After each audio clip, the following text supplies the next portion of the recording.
Onthou, ons ontrafel geloof as die vaste vertroue op die dinge wat ons nie sien nie, maar waarop ons hoop. 'n Realiteit op kikker. Die dinge verwys hier na God in sy wese, omdat ons van sy dinge in die Bybel lees.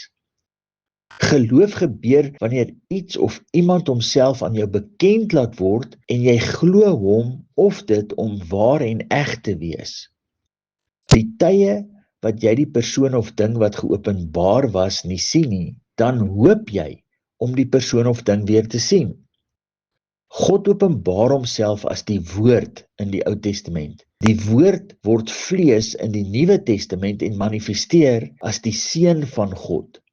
Laaste in Openbaring sien ons Jesus in verheerlikte vlees en ons herken hom as die lam geslag van die grondlegging van die aarde af voor die troon met 7 horings en 7 oë.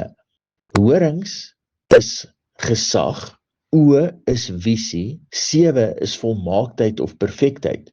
So Jesus Christus, die lam van God, het perfek volmaakte gesag en visie.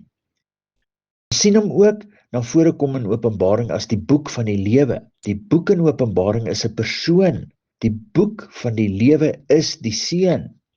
Wanneer jy geestelik kan sien met die Gees in jou, die Vader en Seun in geesverhouding, dan begin die Vader se geloof wat in Jesus werk, ook in jou werk.